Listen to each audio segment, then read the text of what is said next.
আপনাদের একটা status maintain করতে, সেটা যেন দেশে ফেরার পরও আপনারা ধরে রাখতে পারেন। এবং নিশ্চয়ই আপনি বসে থাকলে কেউ আপনাকে রুজি রোজগারের ব্যবস্থা করবে না, আপনাকে নিজেকে ব্যবস্থা করতে হবে।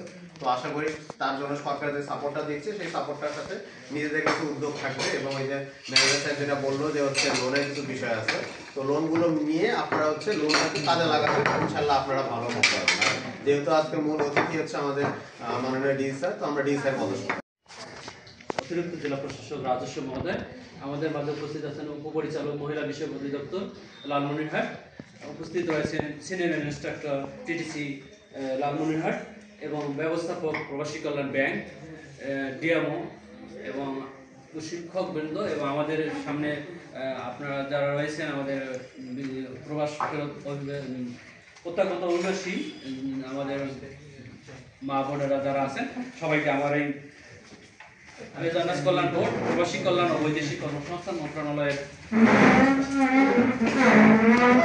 উদ্বোধনী অনুষ্ঠানে প্রধান অতিথি হিসাবে উপস্থিত রয়েছেন আমাদের মান্যবর জেলা প্রশাসক জনাব এস.এম. রফিক হায়দার স্যারকে অনেক কৃতজ্ঞতা। স্যার এত ব্যস্ত যে আমাদের নারীদের জন্য সময় দিয়েছেন, এই জন্য ধন্যবাদ জানাচ্ছি। উপস্থিত রয়েছেন আমাদের এডিসি রাজস্ব মহোদয়, উপস্থিত রয়েছেন বিশেষ অতিথি হিসাবে আতার রহমান সহকারী পরিচালক প্রবাসী কল্যাণ সেন্টার, উপস্থিত রয়েছেন অন্যান্য অতিথিবৃন্দ এবং আপনারা যারা প্রবাস থেকে আসছেন অভিবাসী হয়েছেন, আপনাদের জন্য প্রশিক্ষণ। সবাইকে আমার সালাম জানাচ্ছি এবং ধন্যবাদ জানাচ্ছি যে স্যার আমাদের ওপেনিং এ উপস্থিত হয়েছেন। আমি প্রথমেই এই প্রকল্প সম্পর্কে ধারণা দেওয়ার জন্য জনাব আতার রহমান সহকারী পরিচালক প্রবাসী কল্যাণ সেন্টার তাকে কিছু বলার জন্য অনুরোধ জানাচ্ছি। জেলা মহিলা বিষয়ক অফিসার, উপস্থিত রয়েছেন সহকারী পরিচালক প্রবাসী কল্যাণ সেন্টার জনাব আতাউর রহমান, উপস্থিত রয়েছেন আমাদের যেখানে আজকে এই ভেন্যু সেই জেলা পরিষদের সিইও সহ যারা সম্মানিত প্রশিক্ষণার্থীদের, আসসালামু আলাইকুম এবং আদাব। আপনারা সকলেই বিদেশ প্রত্যাগত, অর্থাৎ আপনারা বিদেশে ছিলেন, আপনারা কিন্তু দেশ এবং বিদেশ দুটোই আপনারা দেখছেন, আপনাদের অভিজ্ঞতা অনেক সমৃদ্ধ। কাজে সেই অভিজ্ঞতার জায়গা থেকে আজকে আপনারা আমি বলবো সৌভাগ্যবান যে আপনারা এই ধরনের একটা ট্রেনিং কর্মসূচি বা প্রশিক্ষণ কর্মসূচিতে অংশগ্রহণ করার সুযোগ পেয়েছেন, যেখানে একজন প্রশিক্ষক আপনাদেরকে হাতে কলমে শিখাই দিবেন টেইলারিং বিষয়ে। এই ব্যবসাটা বা এই শেখার পরে এটা কাজে লাগানোর জন্য বা এখান থেকে আয় করার জন্য কিন্তু খুব বেশি একটা আপনার পুঁজির প্রয়োজন হবে তা কিন্তু না। আপনারা যদি কাজে দক্ষ হন, আপনাদের হাতের কাজ যদি সুনিপুণ হয়, ভালো হয়, তাহলে আপনার বাড়িতে বসে থেকেই কিন্তু এই কাজগুলো করতে পারবেন, আলাদা কোনো দোকান ভাড়া নিতে পারবেন না প্রাথমিক পর্যায়ে। পরে যখন আপনার অর্ডার বেড়ে যাবে, আরো অনেক বেশি কাজের ভলিউম বাড়বে, তখন আপনি আপনার কর্মচারী রাখবেন, আপনি একটা শোরুম নেবেন, সেটি পরবর্তী পর্যায়ে। কিন্তু আগে আপনাকে দক্ষ হতে হবে। তো এইটার সুযোগ করে দিয়েছেন আমাদের সম্মানিত শ্রদ্ধেয় ডিসি স্যার। এটা আপনাদের সামনে আরো দিক নির্দেশনামূলক বক্তব্য রাখবেন, আমরা সেটা শুনবো। এই যে আপনারা ট্রেনিং করবেন, এই ট্রেনিং এর মাধ্যমে শুধুমাত্র ট্রেনিং এর টাকাটা পাওয়ার উদ্দেশ্যেই যেন ট্রেনিংটা করা না হয়। তাদের কিছু অনুরোধ থাকবে যে দয়া করে আপনারা কিছু শেখার চেষ্টা করবেন। ঠিক আছে, ভালো থাকবেন সবাই। আয়োজক যারা রয়েছে তাদের সকলকে কৃতজ্ঞতা। অত্যন্ত ব্যস্ততার মাঝে আমাদেরকে সময় দিয়েছেন, এই জন্য স্যার প্রতি কৃতজ্ঞতা জানাচ্ছি স্যার।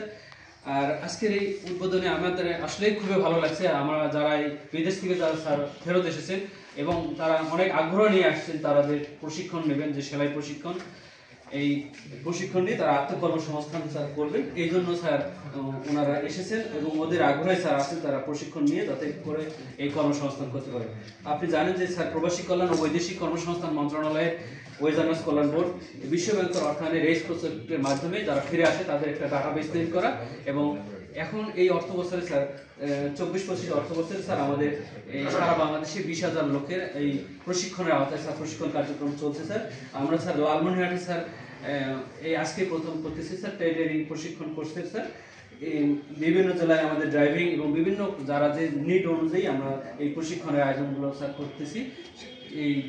এরই ধারাবাহিকতা স্যার আজকে আমরা এই যে লালমনিরহাটে স্যার এই সেলাই প্রশিক্ষণের এই শুভ উদ্বোধনের অনুষ্ঠানে আজকে স্যার আপনাকে স্যার আমরা স্বাগত জানাচ্ছি এবং অভিনন্দন জানাচ্ছি স্যার। আপনারা এসেছেন এই জন্য স্যার আমরা অনেক কৃতজ্ঞ স্যার। আর আপনারা যখন আসেন আমাদের এখান থেকে স্যার আমরা অনেক কিছু স্যার শিখি, আমরা যেমন সার্ভিস ডেলিভারি দিই, এই জন্য স্যার আমাদের অনেক কাজে লাগে স্যার। এখানে আমাদের অতিরিক্ত জেলা প্রশাসক রাজস্ব মহোদয় উনি আমাকেও ব্যক্তিগতভাবে স্যার চেনে, এই জন্য এর আগেও দেখা হয়েছিল। তো আজকে যারা এই অনুষ্ঠানে এসেছেন আমি এই প্রজেক্টের পক্ষ থেকে সবাইকে স্যার সাদর আমন্ত্রণ জানাচ্ছি এবং কৃতজ্ঞতা জানাচ্ছি। এবং আপনারা যারা আছেন আপনারা এই প্রশিক্ষণ উদ্বোধনী অনুষ্ঠানে আপনাদের মতামত দিয়ে আমাদের এই আজকের উদ্বোধনে যারা প্রশিক্ষণ নেবেন উৎসাহমূলক কিছু কথাবার্তা বলবেন এ আশাবাদ ব্যক্ত রেখে আমি আমার সংক্ষিপ্ত বক্তব্য শেষ করছি। আসসালামু আলাইকুম। আমরা আশা করি তাদের যে আইন কানুন আছে আপনাদের জন্য যেই ফ্যাসিলিটিগুলো আছে এটা তারা নিশ্চিতভাবে দেবে। আপনাদের জন্য যে কথা, আপনারা সবাই বিমান উঠছেন নাকি? বিমানে উঠেন না এমন কেউ আছেন? সবাই উঠছেন। তার মানে বিমানে উঠে বিদেশে গেছে। বিমানে যারা ছিল তারা কাপড় চোপড় পরে নাকি? অর্থাৎ কাপড় চোপড় পরে না এরকম জগতে কেউ নাই, তাই না? তাহলে কাপড় চোপড় বানানোর ট্রেনিং এর চেয়ে ভালো সফল কোনো ট্রেনিং হতে পারে না। কারণ আপনি খাওয়া দাওয়া না হয় 2 দিন না করলেন, কাপড় আপনার প্রতি সেকেন্ডেই লাগে। অতএব হয়তো বিদেশে গেছেন, সফল হন নাই, ব্যর্থ হয়েছেন, অনেক কষ্ট করছেন, পিছনের ইতিহাসটা বাদ দেন। আজকে থেকে আপনি একজন সফল মানুষ। পিছনে দুঃখ গেছে, দুঃখ থাকতেই পারে। যার দুঃখ নাই তার সে সুখের মূল্য বুঝে না। যার দুঃখ আছে সেই বুঝে সুখ কাকে বলে, তাই না? অতএব এখন থেকে সরকার আপনাদেরকে ট্রেনিংটা দেবে। দেখবেন একই ক্লাসে পড়াশোনা করে একজন ইট ভাঙে বিল্ডিং বানানোর জন্য, আর একজন আবার ইঞ্জিনিয়ার হয়ে বিল্ডিং এর ডিজাইন করে। ছোটকালে কিন্তু একই ক্লাসে পড়ছে। আমরা চাইবো যে 20 জন সবাই যেন ইঞ্জিনিয়ার হয়, অর্থাৎ সবাই ভালো প্রশিক্ষণ নেয়। আর আমরা যতই ভালো উদ্বোধন করি না কেন, এই প্রশিক্ষণ যিনি দেবেন ইনি যদি ধৈর্য ধরে হাতে কলমে বারবার না বুঝাইয়া দেন তাহলে এই ট্রেনিং সফল হবে। আমরা এখন আসছি 10 মিনিট একটু ছবি টবি তুললাম, চাটা খাইলাম, দেখতে ভালোই লাগে, কিন্তু মূল কাজ হলো আপনাদের যে 10 থেকে 12টা আইটেম আপনাদের শেখাবে। উনি আপনাকে শেখাক আর না শেখাক এটা ওনার কাজ, কিন্তু আপনি ওনার কাছ থেকে শিক্ষাটা 100% আদায় করে নেবেন। যে স্যার এটা কি, স্যার এটা কি, অথবা ভাই এটা কি, এই সেলাইটা আমি পারি না, এটা আমি করে দেন। আবার যদি উনি না পারে মানে ওনার কাছে আপনি বারবার যাইতে শরম পাচ্ছেন, আপনার পাশের টেবিলের উনি ভালো করে ফেলছে, তখন বলবেন আপু আমার একটু বলে দাও তো, আমি কেমনে পারি। অর্থাৎ আমরা চাচ্ছি এই 20 জনেই যেন সঠিক সফলভাবে ট্রেনিংটা শেষ করে। ট্রেনিং শেষ করে আবার এই প্রজেক্ট থেকে 10,000 টাকা দেবে। দেখেন আপনাদের জন্য সরকার কত কিছু করে, এটার নামই কল্যাণ রাষ্ট্র। 10,000 টাকা দেবে কেন? মেশিন কেনার জন্য। তারপরেও আপনাদের মেশিন কিনতে যদি কোনো সমস্যা হয়, আমরা এখানে জেলা পরিষদের সিও মহোদয় আছেন, তাকে অনুরোধ করব সে যেন এখানে যে কটা মেশিন দেওয়ার কথা তার ওনাদের যদি শর্ট পড়ে আমাদের সিও মহোদয় আপনাদের মেশিন কিনে দেবে। কিন্তু সেক্ষেত্রে দেখাইতে হবে যে আপনি ভালো করে সেলাই করতে পারেন। আমরা পরীক্ষা নেব, পরীক্ষা নিয়ে যদি দেখি যে না ভালোই টপটপ পারে তাইলে আপনার মেশিনটা দেবো। আপনি কলম দিয়ে লিখতে পারেন, আপনার কলম দিয়ে লাভ আছে?